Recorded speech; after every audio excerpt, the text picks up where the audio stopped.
এখন আর আমার ডায়াবেটিসের ওষুধ খাওয়া লাগে না, আগে 10-12টা করে ওষুধ খেতাম। এটা নিউট্রিয়েন্ট ভ্যালু এত ভালো, আর অনেক কাস্টমারের রিভিউ আছে যে যারা বলছে যে ভাই আপনার চালটা প্রায় 1.5-2 বছর ধরে খাই, এখন আর আমার ডায়াবেটিসের ওষুধ খাওয়া লাগে না, আগে 10-12টা করে ওষুধ খেতাম। এটা যদি প্রত্যেকটি মানুষকে খায়, আমার মনে হয় এদেশের মানুষকে রোগ মুক্ত করা সম্ভব। যে কোনো মিলের চালের তুলনায় ঢেঁকি ছাড়ার চালটা খাদ্য গুণাগুণ অটুট থাকে এবং মানুষ খেলে দ্রুত বিভিন্ন রোগ থেকে কিন্তু নিরাময় লাভ করতে পারে। আমরা প্রায় 3.5 টন প্লাস চাল উৎপাদন করি এবং আমাদের এটা রেগুলার সেল হয়ে যায়। বর্তমানে মানুষ এত বেশি অসুস্থ এবং ঢেঁকি ছাড়া চালগুলো যখন খাচ্ছে, তারা যখন সুস্থতা লাভ করতেছে, এটার জনপ্রিয়তা ব্যাপক হারে বেড়ে চলছে। আমরা এখান থেকে পার মান্থ 40 থেকে 60,000 টাকা ইনকাম করি। কেউ যদি 25 কেজি ঢেঁকি ছাড়া চিকন চালটা নেয় তাহলে 116 টাকা কেজি, আর যদি আউশ ধানের মোটা চাল যেটা আছে লাল চাল এটা নেয় তাহলে এটা 10 কেজি নিলে আমরা 95 টাকা করে ধরি। আমার ব্যবসা তো ম্যানুয়াল দিয়ে শুরু করেছিলাম, আমি 600 টাকা দিয়ে ধান কিনে নিয়ে এসেছিলাম, সেটাই ছিল আসলে আমাদের পুঁজি।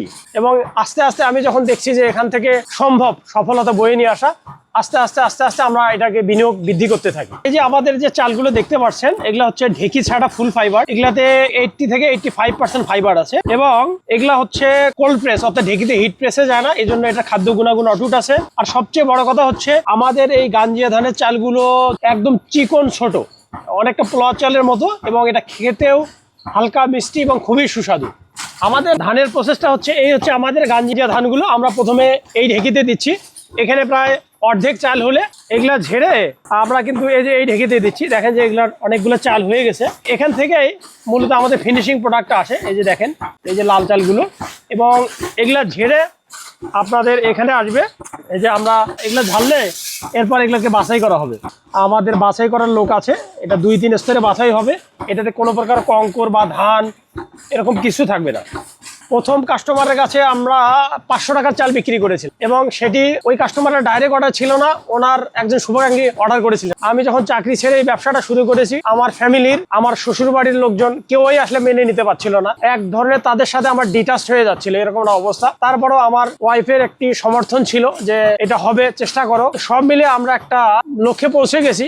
সফলতার শেষ বলে কিছু নাই আমি মনে করি, তবে আমাকে দেখে যারা অনুপ্রাণিত হয়েছে, এটা দেখে আমি মনে হয় যে আমি সফল হয়ে গেছি। যে কোনো স্টার্টআপই কঠিন, তারপরও চ্যালেঞ্জ তো নিতেই হবে, এবং শিক্ষিত মানুষগুলো যদি চ্যালেঞ্জ গ্রহণ করে তাহলে এটা কিন্তু যতদূর সম্ভব এটার সফলতার মুখ দেখে। আর দ্বিতীয়ত বিষয় হচ্ছে গাঞ্জিয়া ধানটা আমাদের এখানে যেভাবে উৎপাদিত হয় এবং যে উন্নত মানের ধান, এটা কিন্তু এটা নিয়ে কেউ কাজ করে নাই। আমি চাইছিলাম যে পুরো গাইবান্ধাটাকে আমি গাঞ্জিয়া ধানের মাধ্যমে পরিচিত করব এবং গাঞ্জিয়ার যে সুস্বাদ এবং এটা যে নিউট্রিয়েন্ট ভ্যালু, এটা সারা দেশবাসীকে জানাবো। ধানগুলো মূলত আসে হলো গাইবান্ধার যে বিস্তীর্ণ চরাঞ্চল আছে, আপনার যমুনা ও ব্রহ্মপুত্রের চর, আমরা সেখান থেকে মূলত সংগ্রহ করি এবং পলি মাটিতে এটা চাষাবাদ হয়, অনেকটাই সার কীটনাশক মুক্ত। ঢেঁকি ছাড়া চাল এবং মিলের মধ্যে সবচেয়ে বড় পার্থক্য যেটা হচ্ছে, অটো রাইস মিলে কার্বোহাইড্রেট ছাড়া চালের কোনো অংশই থাকে না, আর ঢেঁকি ছাড়া চালে খনিজ, protein, mineral, vitamin B complex, germ, fibre সহ সকল খাদ্য উপাদান সঠিক থাকে। আমাদের কিছু খুচরা কাস্টমার আছে, রেগুলার কনজিউমার, এরপর কিছু গ্রুপ অফ কোম্পানি নিয়ে যাচ্ছে তারা ঢেঁকি ছাড়া চালে মার্কেট ধরার জন্য। এছাড়া বিভিন্ন ওষুধ কোম্পানির যারা সাপ্লাইয়ার আছে তারা আসেন, তাদের প্যাকেজিং এর মাধ্যমে আমরা প্যাকেট করে দেই, তারা নিয়ে বিভিন্ন ওষুধ কোম্পানিতে দিয়ে দেন। এই ব্যবসার সবচেয়ে বড় বাধা হচ্ছে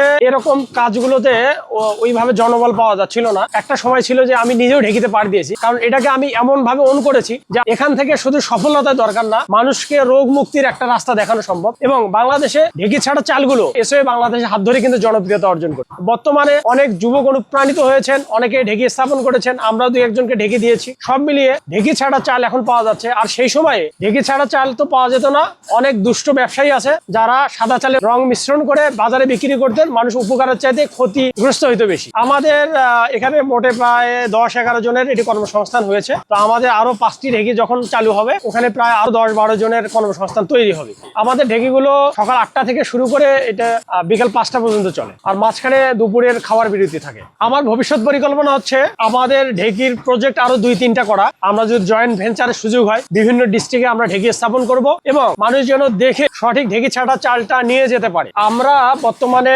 অনলাইনে মূলত আমাদের বেচ, তো অনেকে আমাদের এখানে আসেন, এখানে এসে দেখে বা দাঁড়ে দেখে চাল করে নিয়ে যান। এজন্য আমরা অফলাইন অনলাইন দুইটাতে সেল হচ্ছে। গাইবান্ধা শহরের সন্নিকটে আমাদের প্রজেক্টটি, এটি পুলিশ লাইন থেকে মাত্র 1.5 কিলোমিটার পূর্ব দিকে বোয়ালি খেয়াঘাট বাজার সংলগ্ন। আর যে কেউ একদম চোখ বন্ধ করে আমাদের প্রজেক্ট লোকেশনে আসতে পারবে। আর যদি কেউ অনলাইনে অর্ডার করে তাহলে কুরিয়ার সার্ভিস অথবা স্টেট ফাস্টের মাধ্যমে আমরা সারা দেশের জলে বনে জঙ্গলে আমরা কিন্তু হোম ডেলিভারি দিয়ে থাকি।